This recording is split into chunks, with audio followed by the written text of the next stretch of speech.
The foundation is called the United Nations Global Sustainability Index Institute Foundation. Horrible name, but a fascinating long work. name. It's a long name. But the purpose is basically the moment we knew that the SDGs will go to be accepted by 193 member states, we thought we need a foundation which is focusing to provide data, whether this will be just another concept people talk about and nothing happens, Yep. or whether this is going to be the game changer of your life as it is of my life. Please go on. Okay. Thank you. So Now it's clear. now we understand, right? Yes. When you listened to all the friends presenting to you, would you believe that we can manage implementing the SDGs as promised by all heads of states in 7 years? September 25, 2015, 193 heads of states, basically everybody who's running a country, stood up, like I am standing up. And when they stood up, they promised to the world that all the 17 SDGs will become a reality in their country no later by December 2030. Did you hear about that in 2015 in Italy? Yes. In the primetime news? Prime time news? No. Aha. Did I hear it in the primetime news in Germany? No. So when I started talking about it, people looked at me and they said, what did they smoke? How dare can they think that this is going to become a reality in their country? Impossible. This will not work. And then something happened, what always happened when you invite a German, like tonight, you know, how dare can you invite a German to come to a fashion event, right? So I promised 3 things. The first thing is, I will not wear white tennis socks. And you can see, voila, no white tennis socks. I promised to even leave my sandals at home to Valerie. When Valerie said, we met in Davos, Roland, you need to come. I said, well, I can promise that I will go only to honor Valeria without my sandals. We appreciate very much. What I can't promise and what I will not do is, I'm not a diplomat.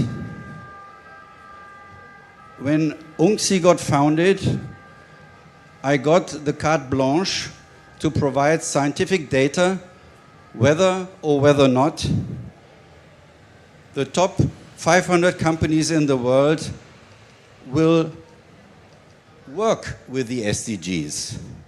Toyota, Deutsche Lufthansa, Eni, 500. Would they even consider the SDGs? And everybody said, no way. They are stock-listed companies. They have to follow the financial markets. They couldn't give less interest into, number one, what heads of states are saying. They are the ones who at least think they are above the law. They do business, and they do business, and they do business to make their shareholders happy. So I thought that's a good challenge to start with. So my team analyzed the legal binding document from Toyota, from Goldman Sachs, from Microsoft, from all these top 500 stock-listed companies, the legal binding document, not their sustainability reports. The annual report where the chairman, where the CEO, where the CFO explain how they spent their money last year and what they want to do next year, in the years to come. And the big question was, would they mention any of the 17 SDGs? Would they talk about the 169 targets? Yes or no? Because if they would turn a blind eye on what these heads of states decided that this would be their new compass, then we can all go home and forget about the SDGs, right?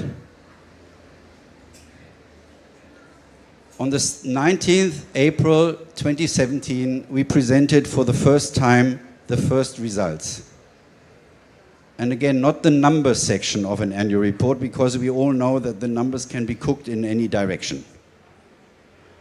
But where, in words, the chairman, the CEO, the CFO explain what they did.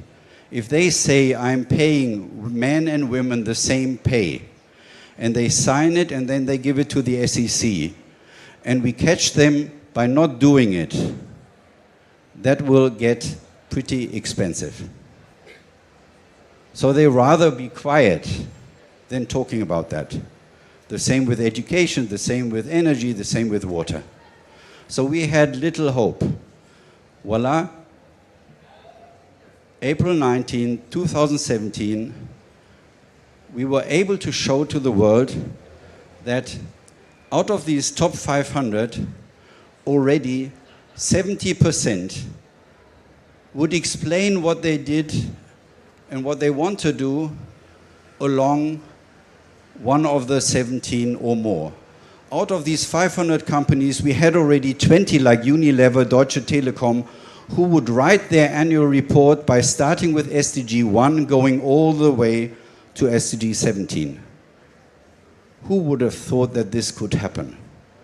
I mean, everybody was excited, except for the few, mostly represented in Silicon Valley, like Facebook, Google, Alphabet, Microsoft, and the others, who we had to turn red. Because not one word on water, which we just learned from this amazing example, not one word on energy, not one word on education. I mean, how dare can you be stock listed and you are not disclosing how you are treating your female employees? So, Mr. Guterres, whom you just saw, received a lot of phone calls from the legal department of Apple.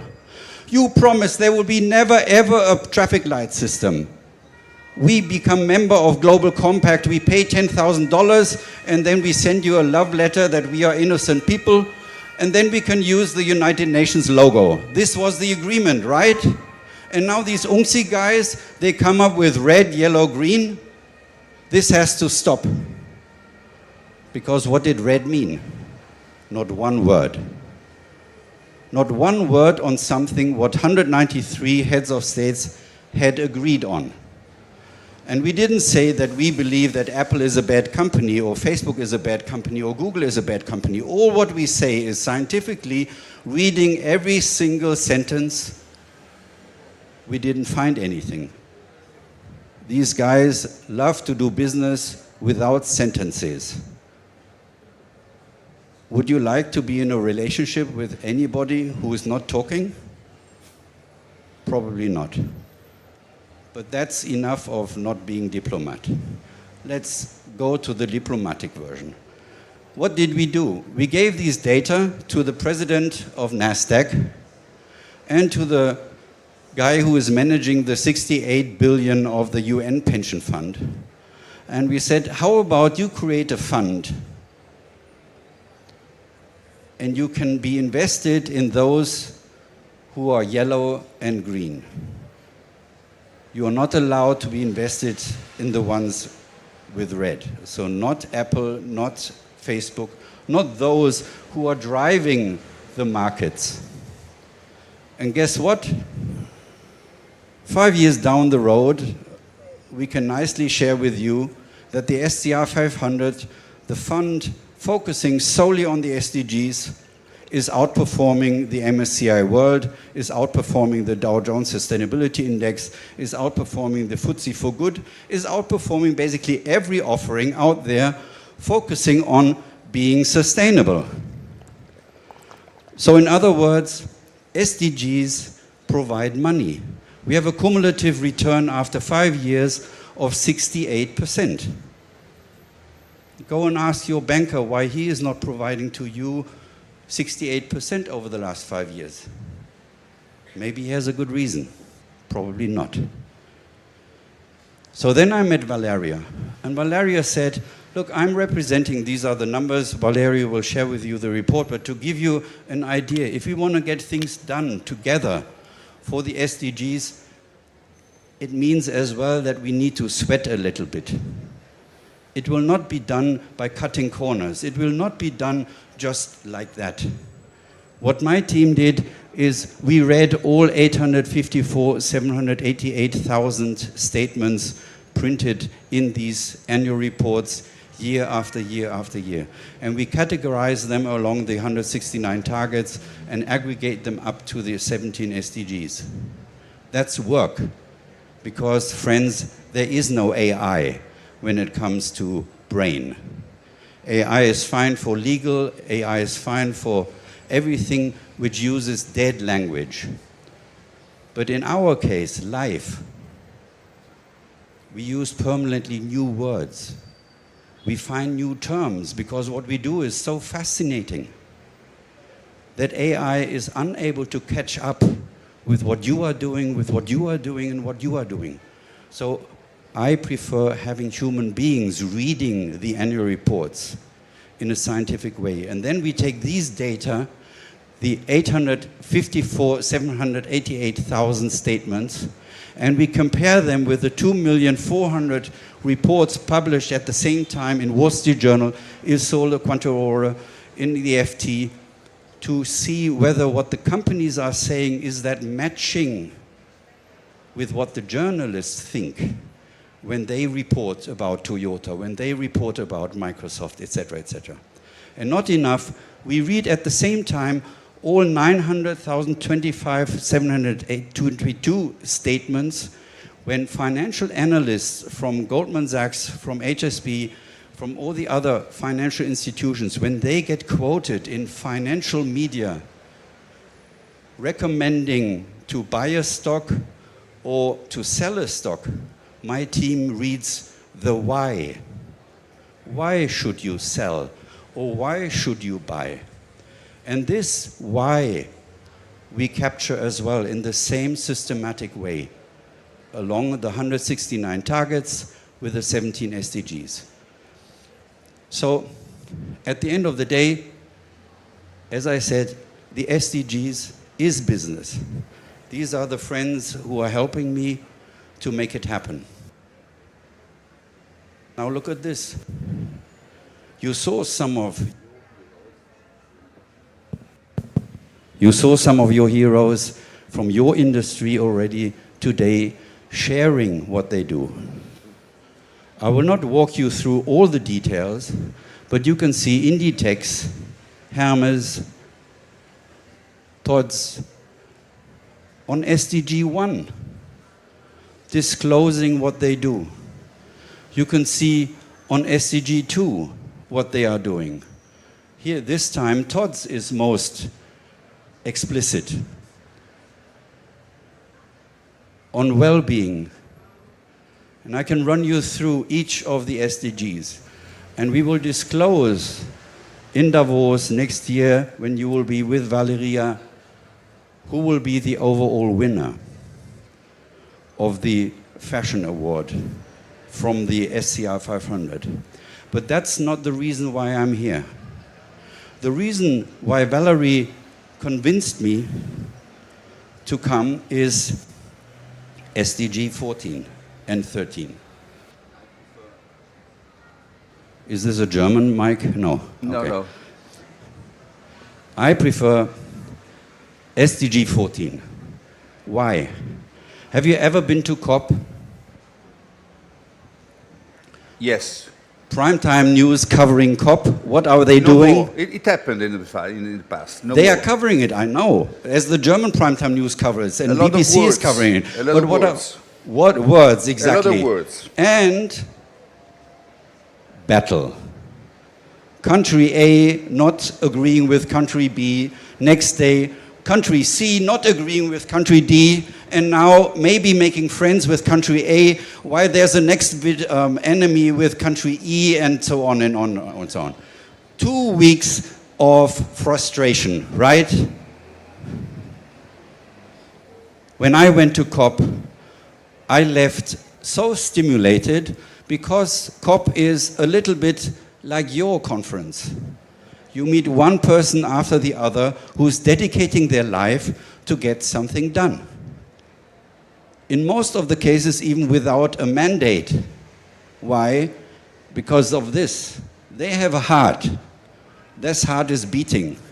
And they want to get something done by December 2030, the latest. So COP, imagine 40,000 people like you sharing nothing else than what they did the last year, like a company in their annual report. And it is like a big community, 40,000, you know, that's not a small group. They know each other, and they celebrate more or less what they managed to achieve. But you don't know about it, you don't know about it, you don't know about it, because we, the journalists, are on the phone and not reporting about it. Mamma mia. You know, what would the world do if the world would know what the world is doing? We would celebrate. That's why I'm here. Why? Because, as we learned, the fashion industry has a certain stake in climate.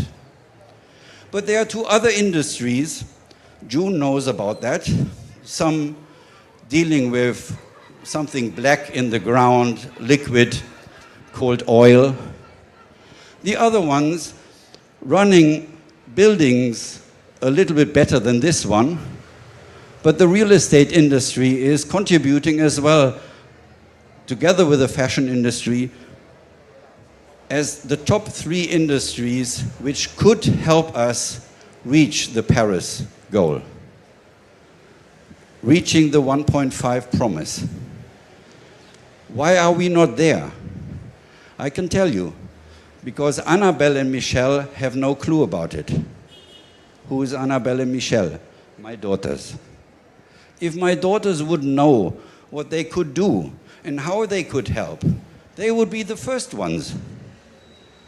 That is why I love the fashion industry, because the fashion industry is all of us. The fashion industry is not like the oil industry or the real estate industry, some few companies behind buildings which you don't know even who is the CEO. The fashion industry is probably like the oil industry on the company side. But the client base, that's all of us. So my dream is that we all meet in December in Dubai, and I'll invite you to come to COP for the first time in your life to experience what? The Olympic Games for climate. How cool is this? Imagine you have 14 days of COP.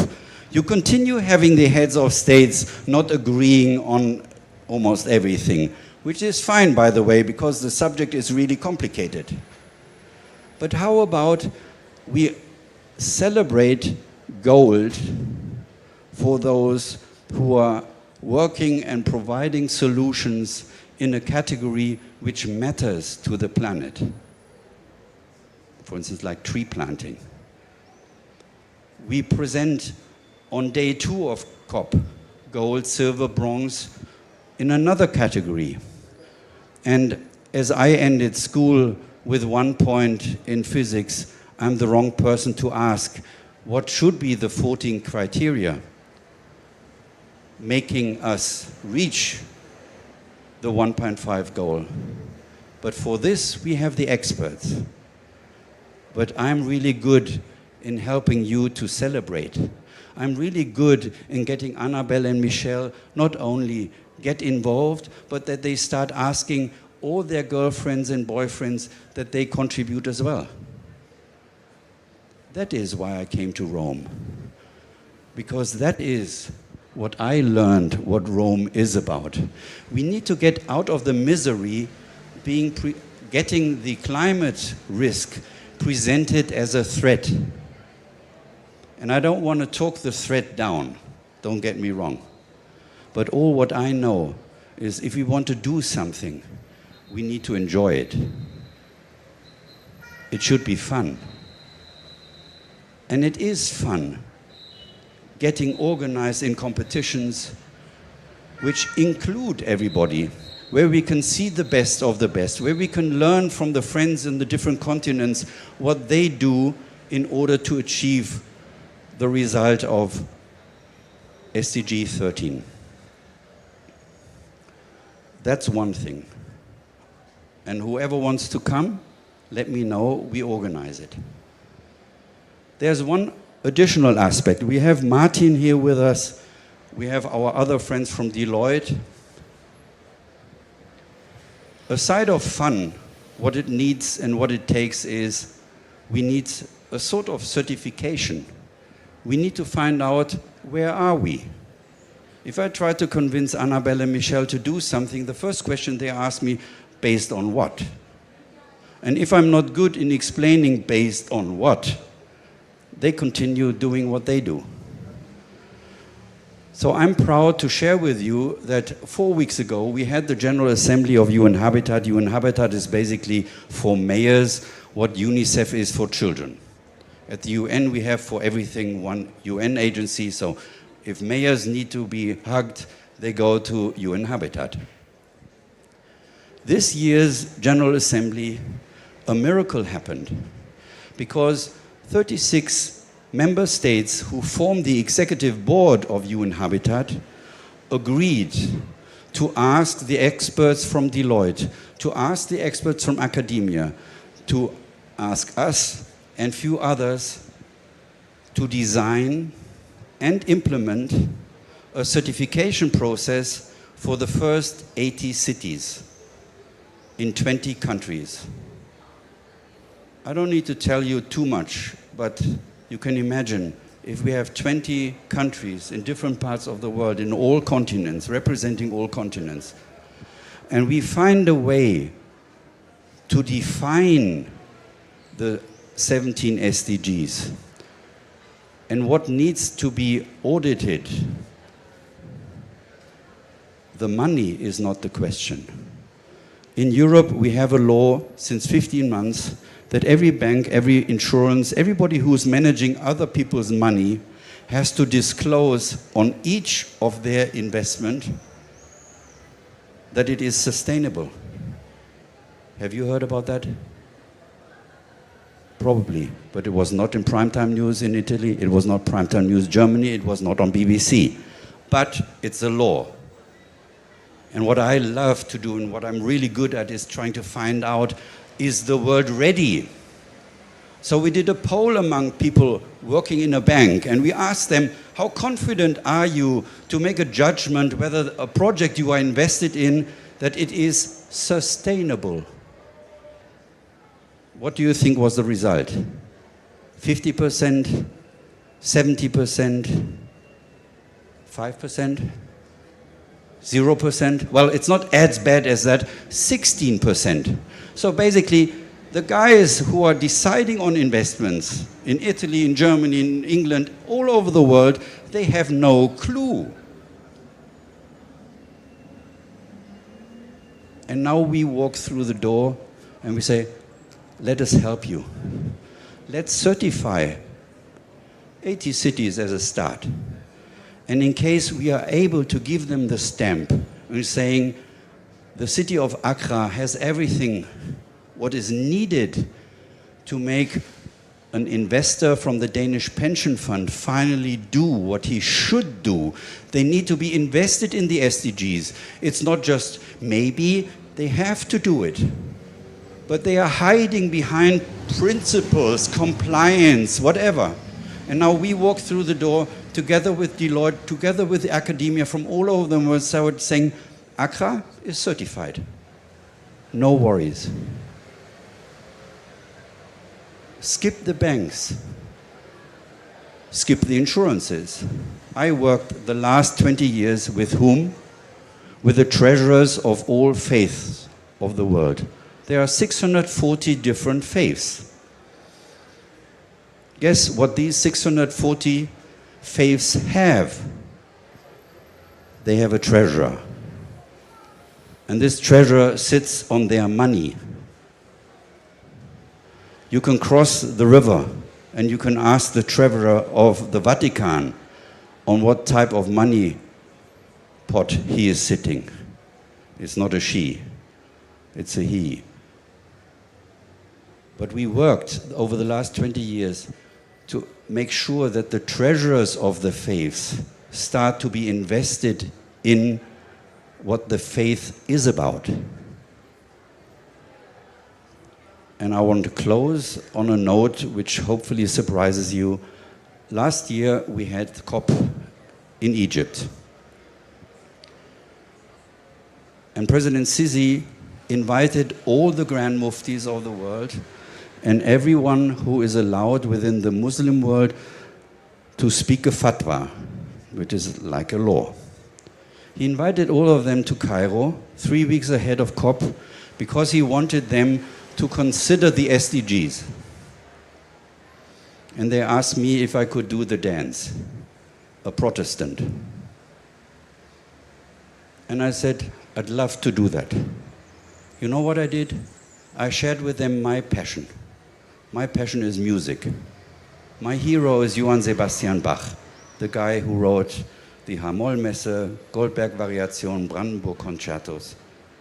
And then I shared something with the Grand Muftis and said, you know how my friend Johann Sebastian Bach signed each of his music? They had no idea. And then I whispered to their ears, SDG. How's that possible? I thought the SDGs were only approved in 25th of September 2015. Didn't Bach die 1685? I promise. Each piece Bach composed SDG. Sole Deo Gloria. Aha. Sole Deo Gloria works for Muslims, as it works for us Christians, as it works for anybody else. We do something to honor somebody, something above us. I'm so sorry to 1 second, I got 20 minutes. I got 20 minutes promised. No, Ask Valeria. They told me that you are over 20 No. minutes. It's fine, I'm done in a minute, my friend. You're not cutting the anecdote, which is not even an anecdote, it's I proof. got the wrong information. Sorry about Easy, that. easy. You can talk for other 20 minutes, no problem. All good. Guess It's what not they... my problem. I know. It's their problem. Guess what they did? Have a look. I They see. sent But over. they agreed. You're over. Yeah. You are over since But that 10 is, minutes. you know. Perché me l'avete mandato se non è vero? So, okay, go All on. good. You know, not 18 SDGs, but 17. And No, but they sent tempo scaduto 10 minutes ago. I tried to make a joke. So, I got the job. My role is I to, know. manage the time. But I if probably you don't under- want to respect the time, it's okay for me. as this is not the prime news, we are fine. So, the Grand Muftis agreed to now accept the SDGs when they do a fatwa, not only to read the Quran, but on top to respect the SDGs and social science. Can you imagine?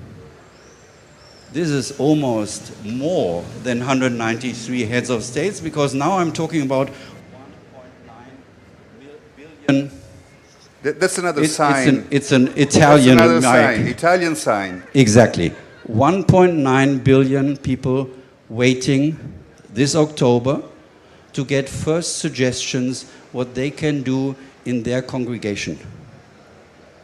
So, give me ideas, what you can consider, what they could do in Malaysia, in Canada, in Oman, all over the world. 1.9 billion people. Is that a start? Yes. Is this impressive? Yes. Is this helping us to reach the SDGs by December 2030? I'm absolutely convinced. So, I'm done. You can now go and see your fashion, and I will bring my sandals. Thank you.